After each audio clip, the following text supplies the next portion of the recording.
Hello students, welcome to Rahul Dwivedi online classes. तो आज मैं आपके सामने लेकर आया हूँ एक ऐसा टॉपिक जो मैथ्स में बहुत ही इम्पोर्टेंट है और जिसका बहुत ही इम्पोर्टेंट रोल है मैथमेटिक्स में, और इसके बिना मैथ्स जो है वो अधूरी है। तो आज मैं इस टॉपिक को आपको बहुत ही ईजी वे में समझाऊंगा। तो आज का हमारा टॉपिक है indices, powers and exponents. I hope आप सभी ने ये वर्ड सुने होंगे। तो आज हम इन्हीं से रिलेटेड क्वेश्चंस करेंगे, समझेंगे ये होते क्या हैं, इनको कैसे यूज़ करते हैं मैथमेटिक्स में, और बहुत ही अच्छे से आपको सिंप्लीफिकेशन में आज इस क्लास में सिखाऊंगा। तो स्टार्ट करते हैं अपनी क्लास। लेकिन उससे पहले मैं रिक्वेस्ट करूंगा, जिन्होंने मेरे चैनल को सब्सक्राइब नहीं किया है वो प्लीज़ सब्सक्राइब कर दें और साथ ही बेल आइकन भी प्रेस कर दें ताकि मेरी आने वाली वीडियो की नोटिफिकेशन आपको मिल जाए। ओके, तो चलिए स्टार्ट करते हैं अपनी क्लास।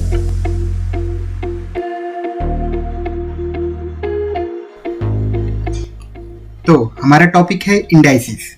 आखिर क्या होते हैं ये इंडाइसिस, और मैं आपको बता दूं इन्हें हिंदी में कहते हैं घातांक। ओके, इंडाइसिस का जो सिंगुलर है उसे कहते हैं इंडेक्स। ओके, तो आखिर इसकी डेफिनेशन क्या है? डेफिनेशन समझने से पहले मैं आपको एक बात और बता देता हूं कि मैंने वीडियो के शुरुआत में आपको बताया था कि आज का टॉपिक है इंडाइसिस, पावर्स एंड एक्सपोनेंट। तो आखिर इंडाइसिस तो मैं आपको बता रहा हूँ, पावर्स और एक्सपोनेंट्स क्या होते हैं? तो स्टूडेंट्स, पावर्स और एक्सपोनेंट्स कोई अलग वर्ड नहीं है। इंडाइसिस का ही दूसरा नेम पावर्स एंड एक्सपोनेंट्स है। ओके, सो इंडाइसिस को ही आप पावर्स कह सकते हो और इंडाइसिस को ही आप एक्सपोनेंट्स कह सकते हो। ये तीनों वर्ड एक दूसरे से रिलेटेड है। तो देखते हैं इनकी डेफिनेशन क्या है। तो इसकी डेफिनेशन आपके सामने है। डेफिनेशन है the index of a number says how many times to use the number in a multiplication. Okay, तो डेफिनेशन से आपको ये पता चलता है कि किसी भी नंबर का इंडेक्स मीन्स ये एक नंबर है, इसका जो भी इंडेक्स है वो हमें ये बताता है कि इस नंबर को हम कितनी बार मल्टीप्लाई करेंगे। हिंदी में मैं आपको बताऊं तो किसी भी संख्या का घातांक हमें यह बताता है कि उस संख्या को कितनी बार हमें गुणा करना है। तो ये है इसका डेफिनेशन। मैं आपको बताता हूं कि आखिर इंडेक्स कैसा होता है। यहाँ पे एक नंबर है x और उसके ऊपर एक नंबर है a। यहाँ पे जो नंबर है x, इसे कहते हैं बेस वैल्यू। बेस वैल्यू का मीन्स है आधार संख्या या आधार अंक। ठीक है, तो ये बेस में है तो इसीलिए इसको बेस वैल्यू कहते हैं। और इसके ऊपर जो वैल्यू है इसी को कहते हैं इंडेक्स, पावर, एक्सपोनेंट, जो कि आज का आपका टॉपिक है। मीन्स इस पूरे को हम कहते हैं हिंदी में घातांक। ठीक है, तो ये जो नंबर है इस नंबर को हम कैसे पढ़ेंगे? तो इस नंबर को हम पढ़ेंगे x to the power a। मीन्स x की जो पावर है वो क्या है? a है।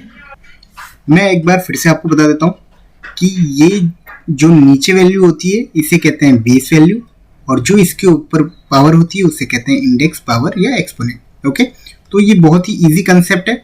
किसी भी नंबर के ऊपर जो वैल्यू होती है उसे पावर कहते हैं और नीचे जो वैल्यू है वो बेस वैल्यू होती है। हम इंडेक्स और एक्सपोनेंट बहुत कम यूज करते हैं, मोस्टली हम सब पावर यूज करते हैं। तो हम इसको इस क्लास में बोलेंगे पावर। ओके, आगे बढ़ते हैं। अभी मैंने आपको ये बता दिया कि बेस वैल्यू क्या है और इंडेक्स, पावर, एक्सपोनेंट क्या है। ओके, अब हम इसके कुछ एग्जांपल्स देखते हैं। तो यहाँ पे एक एग्जांपल मैं आपको दिखाता हूँ। ये यहाँ पे आप देखिए x की पावर क्या है? 2। तो मीन्स x को कितनी बार मल्टीप्लाई करेंगे? 2 टाइम्स। मैंने पीछे डेफिनेशन में आपको यही बताया कि किसी भी नंबर का जो पावर होता है, किसी भी नंबर का जो इंडेक्स होता है वो हमें यही बताता है कि उस नंबर को हमें कितनी बार मल्टीप्लाई करना है। तो मीन्स यहाँ पे x की पावर क्या है? 2। तो मीन्स x को कितनी बार मल्टीप्लाई करना है? 2 टाइम्स। इसी तरह से x की पावर 3, तो x को कितनी टाइम मल्टीप्लाई करना है? 3 टाइम्स। इसी तरह 4। तो ये कुछ एग्जाम्पल आपके सामने है। आप देख सकते हैं जितनी इनकी पावर है, इस बेस वैल्यूज की जितनी पावर है उसको हमने उतनी टाइम्स मल्टीप्लाई किया है। ठीक है, इसको आप शॉर्ट फॉर्म में भी लिख सकते हो। मैथमेटिक्स में हम शॉर्ट फॉर्म में भी लिखते हैं x इंटू एक्स। तो मीन्स आप इसको डॉट लगा के भी डिनोट कर सकते हो या फिर एक साथ भी लिख के डिनोट कर सकते हो। ये जो डॉट है, मैथ्स में इस डॉट का मतलब होता है मल्टीप्लाई। ओके, इस डॉट को हम मल्टीप्लाई कहते हैं। ठीक है, या फिर आप इनको साथ में लिख सकते हो। अगर कोई अल्फाबेट्स हैं तो उनको साथ में लिख सकते हो, अगर कोई नंबर्स हैं तो आप उनको मल्टीप्लाई शो करके ही लिखोगे। ओके, इसी तरह से इसको हम इस तरीके से लिख देते हैं या फिर इस तरीके से। ओके, इसी तरीके से आप सारे नंबर लिख सकते हैं। ये a को आप 7 टाइम्स लिख सकते हो। ठीक है, तो ये कुछ एग्जाम्पल थे, ऐसे ही आगे तक एग्जाम्पल जाएंगे। तो ये तो आपने सीखा कि इंडेक्स, पावर, एक्सपोनेंट क्या होते हैं। ओके, अब मैं आपको बताता हूँ इनको पढ़ते कैसे हैं, इनको बोलते कैसे हैं। जो इनके ऊपर वैल्यूज लगी होती है पावर, इनको रीड कैसे करते हैं। तो सबसे पहले यहाँ पे ये x to the power 2, okay, इसको रीड कैसे करते हैं आपको मैं बता दूं। जब भी किसी के ऊपर पावर 2 होगी तो उसे हम स्क्वायर पढ़ेंगे, ओके, और जब 3 होगी तो उसे हम क्यूब पढ़ेंगे। आप ऐसे भी कह सकते हो x टू द पावर 2 और ऐसे भी कह सकते हो x स्क्वायर, ओके। इसी तरह से x टू द पावर 3 या कह सकते हो x क्यूब, ठीक है। तो इस तरीके से हम पढ़ते हैं। अब ये 4, 5, 6, 7 इनको क्या कहेंगे, इनको नॉर्मली जो इनका नेम है इंग्लिश में वही बोलेंगे x टू द पावर 4, और आप कह सकते हैं x to the 4th power, इसको कह सकते हो a to the 5th power और a टू द पावर 5। तो इस तरीके से आप इसको रीड कर सकते हो। तो नेक्स्ट जो टॉपिक है हमारा वो है लॉज ऑफ इंडाइसिस और एक्सपोनेंट्स। इंडाइसिस, पावर, एक्सपोनेंट्स तो आपने समझ लिए, बट इनकी इक्वेशंस को सॉल्व करने के लिए कुछ लॉज बनाए गए हैं। उन्हीं लॉज को ही फॉलो करके हमें इक्वेशंस को सॉल्व करना होता है। तो देखते हैं ये कौन से लॉज हैं। यहाँ पे ये कुछ लॉज आपको दिए हुए हैं। ये लॉज के ही थ्रू हमें इक्वेशंस जो होते हैं उनको सिंप्लीफाई करने होते हैं, ओके। तो चलिए इन लॉज को मैं एक्सप्लेन करता हूँ। फर्स्ट जो है यहाँ पे x टू द पावर 0, इसका मतलब ये है कि किसी भी नंबर का अगर पावर 0 होता है तो हमेशा वैल्यू क्या होती है, 1। तो ये आपको हमेशा याद रखना है। कोई भी नंबर हो, कोई भी, उसका अगर पावर 0 है तो वैल्यू क्या आएगी, 1 आएगी, चाहे वो तब भी 1 आएगी, ओके। तो कह सकते हैं आप किसी की भी पावर 0 हो तो वैल्यू क्या आएगी, 1, ठीक है।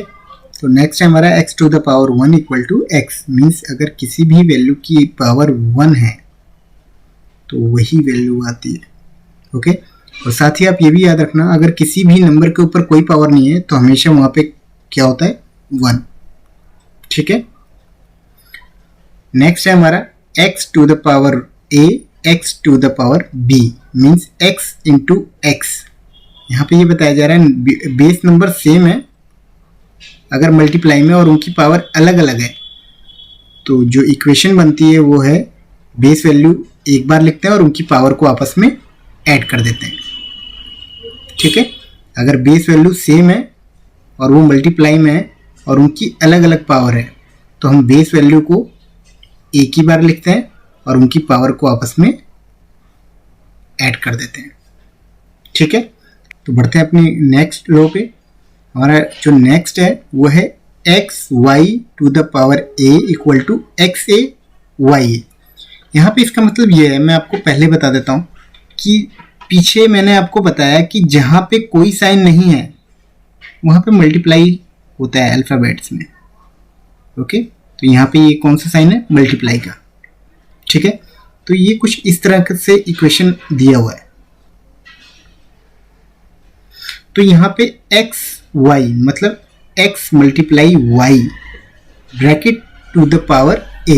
ये ब्रैकेट लगाने का मतलब यहाँ पे ये है कि ये x y जो हैं इनकी ये जो पावर है a दोनों की है, मीन्स ये पावर इसकी भी है और ये पावर इसकी भी है।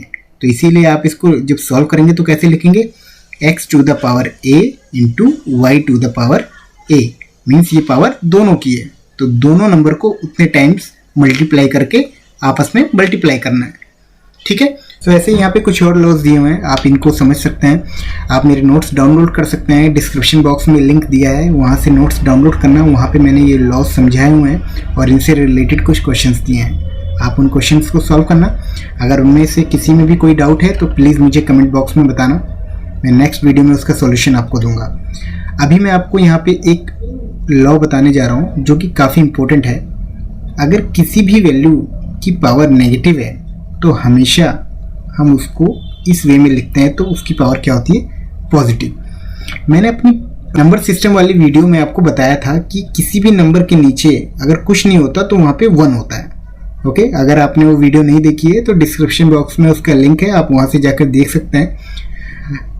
यहाँ पे यही नंबर को अगर हम इंटरचेंज कर देते हैं इनकी पोजीशंस को, मींस नीचे वाली वैल्यू ऊपर और ऊपर वाली वैल्यू नीचे, तो x की जो पावर नेगेटिव है वो किस में हो जाती है? पॉजिटिव में। ओके, सो किसी की भी वैल्यू की अगर पावर नेगेटिव है तो उनकी वैल्यू को अगर आप इंटरचेंज कर देंगे तो वो क्या हो जाती है? पॉजिटिव। इसी तरह अगर आप इनको भी इंटरचेंज कर देंगे, मींस अगर आप x को 1 की पोजीशन पे और 1 को x की पोजीशन पे कर देंगे तो इसकी पावर फिर से नेगेटिव हो जाएगी। ठीक है, और मैंने इसी तरह से समझा है, ये आपस में इंटरचेंज हुए तो इनकी पावर पॉजिटिव हो गई। इसी तरह से ये भी आपस में इंटरचेंज हुए तो इनकी जो पावर थी वो पॉजिटिव हो गई। ठीक है, आगे बढ़ते हैं। अब हम इससे रिलेटेड कुछ क्वेश्चंस करेंगे। तो ये कुछ एग्जांपल्स हैं जिसको अब हम सॉल्व करेंगे। तो देखिए, सबसे पहले है 2 to the power 3 into 2 to the power 4। आप चाहो तो इसको नॉर्मली दोनों को अलग अलग सॉल्व करके आपस में मल्टीप्लाई कर लो। मैं आपको करके दिखाता हूँ। एक तरीका तो ये है आपके पास 2 to the power 3, तो मैं 2 को कितनी टाइम मल्टीप्लाई करूँगा? 3 times. Multiply 2 to the power 4। एक तरीका आपके पास ये है कि आप इस तरीके से मल्टीप्लाई कर लो। अब इस पूरे को मल्टीप्लाई करो तो 2 की पावर अगर हम 3 करते हैं तो वो बनता है 8, और 2 की पावर अगर हम 4 करते हैं तो बनता है 16। तो अगर आप इसको आपस में मल्टीप्लाई करोगे 16 को तो ये हो जाएगा 128। ठीक है, ये आंसर आ गया आपका। ठीक है, लेकिन ये जो नॉर्मली हम सॉल्व करते हैं ये तरीका तब तक सही रहेगा जब तक आपकी जो पावर है छोटे डिजिट के हों, जैसे 2, 3, 4, 5। लेकिन अगर ये बड़े डिजिट के हो जाते हैं पावर, तो फिर ये मल्टीप्लाई करने में दिक्कत होती है। तो इन्हीं प्रॉब्लम्स को सॉल्व करने के लिए मैथमेटिक्स में एक्सपोनेंट के कुछ लॉज बनाए गए हैं, और वो लॉज मैंने आपको पीछे बताए हैं और यहाँ पे मैंने स्क्रीन पे शेयर किया है आपसे। अब देखिए, इसको आप लॉज से भी सॉल्व कर सकते हो। कैसे? मैंने आपको एक लॉ बताया था कि अगर दो बेस नंबर हैं वो आपस में सेम है और मल्टीप्लाई में है और उनकी पावर अलग अलग है, लाइक दिस। ठीक है, तो बेस को एक बार लिखते हैं और पावर को आपस में प्लस में लिखते हैं। तो चलिए इस लॉ से हम इसको सॉल्व करते हैं। तो बाय लॉ से हम सॉल्व करेंगे इसे। तो देखिए, यहाँ पे 2, 2 है तो मीन्स बेस सेम है, तो बेस को एक बार लिखोगे और पावर अलग अलग है, मल्टीप्लाई में है, तो इनकी पावर को आपस में क्या कर दोगे? ऐड कर दोगे according to the law. Law में भी ऐसे ही हुआ है, बेस एक बार और पावर आपस में क्या हो गई है? ऐड। तो इनकी पावर को आपस में ऐड करके कितना आ गया? 7। तो हम 2 को कितनी बार लिखेंगे? 2 को कितनी बार मल्टीप्लाई कर लेंगे? 7 टाइम्स। ओके, तो अब ये आपका यही स्टेप आ गया यहाँ पे। अब यहाँ से आप इसको सेम ऐसे ही सॉल्व कर लीजिए। देखा आपने? तो या तो आप नॉर्मल इसको सॉल्व कर लो या तो आप लॉ से कर लो, बट मैं आपको कहूँगा कि लॉ यूज़ करना, क्योंकि लॉ से हमारा जो इक्वेशन होता है वो काफ़ी ईजिली सॉल्व हो जाता है। ठीक है, अपने नेक्स्ट सम की ओर बढ़ते हैं हम। ये है आपका 7 square bracket to the power 3। अब इसको तो चाहो आप नॉर्मली सॉल्व कर सकते हो और लॉस से भी सॉल्व कर सकते हो। पहले हम इसे नॉर्मली सॉल्व करते हैं। नॉर्मली जब हम इसे सॉल्व करेंगे तो 7 स्क्वायर, तो मीन्स अगर मैं 7 स्क्वायर सॉल्व करूंगा तो 7 इंटू 7 और इसकी पावर 3, तो ये आ जाएगा 49। ओके, तो मतलब इसका क्या है कि 49 की पावर 3 है, तो आप इसको कितने टाइम्स लिखोगे? 3 टाइम्स। तो 49 इंटू 49 इंटू 49, तो 3 बार से जब आप मल्टीप्लाई करेंगे तो इसकी वैल्यू आएगी 117,649। ओके, मैं एक वीडियो आपसे और शेयर करूंगा जिसमें मैं ऐसे बड़े बड़े नंबर्स को इजीली वे में कैसे मल्टीप्लाई करते हैं वो बताऊंगा। ठीक है, तो उससे आप चुटकियों में मल्टीप्लाई कर सकेंगे। चलिए अभी से हम रूल से सॉल्व करते हैं। अब देखिए, यहाँ पे एक पावर अंदर है और एक पावर है बाहर। तो हमारे पास जो रूल है उसमें एक सेम ऐसा रूल है कि अगर कोई बेस वैल्यू है और उसकी एक पावर अंदर है और एक पावर बाहर, तो बेस को वैसे ही लिखते हैं और पावर को आपस में क्या कर देते हैं? मल्टीप्लाई। तो चलिए अब हम इसे लॉस से करते हैं, बाय लॉस। अब देखिए, जब भी अंदर और बाहर दोनों पावर हो तो हम क्या करते हैं? बेस को एक बार लिखते हैं और अंदर और बाहर की पावर को आपस में क्या कर देते हैं? मल्टीप्लाई। तो 2 इंटू 3, तो 7, 2 इंटू 3 कितना हो गया 6। तो अब आप 7 को कितने टाइम मल्टीप्लाई करोगे, 6 टाइम्स 7 को आप मल्टीप्लाई करोगे। तो देखिए अब हम इसे यहाँ पे 6 बार मल्टीप्लाई कर रहे हैं, फिर से वही इक्वेशन बन जाएगी जो ऊपर थी।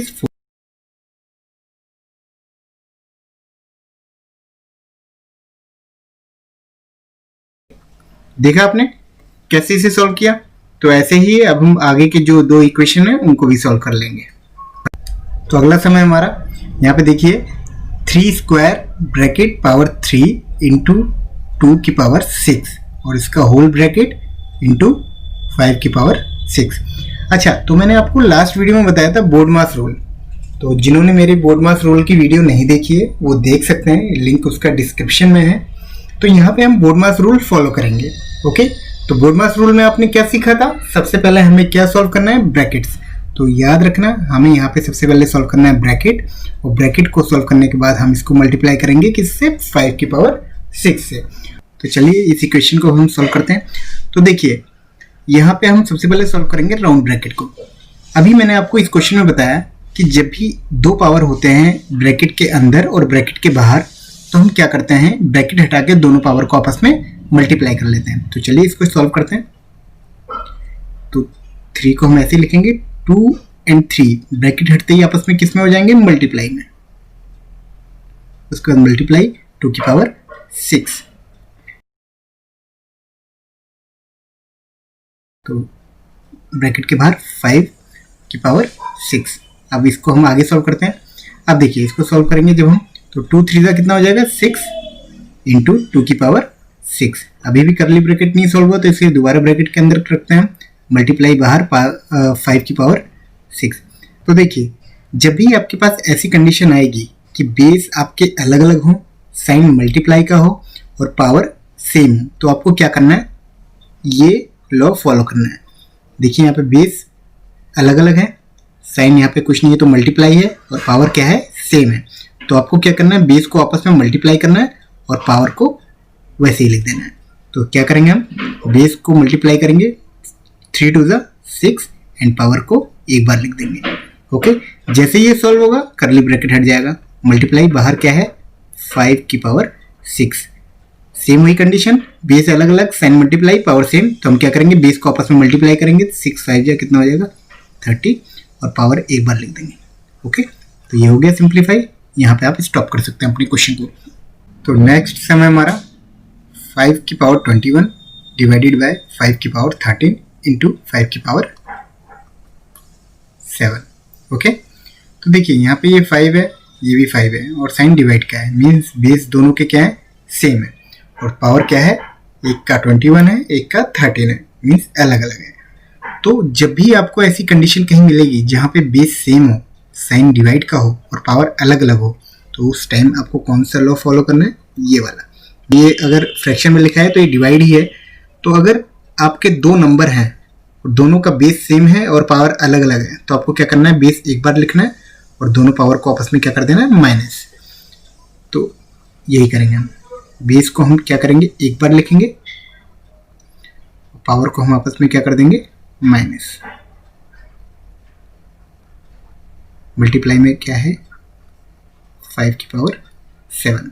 तो समझ में आया आपको, जब भी बेस सेम होंगे, साइन डिवाइड का होगा तो पावर को माइनस करेंगे, और जब भी बेस सेम होंगे, साइन मल्टीप्लाई का होगा तो पावर को प्लस करेंगे। तो यहाँ डिवाइड था तो इसलिए मैंने माइनस किया।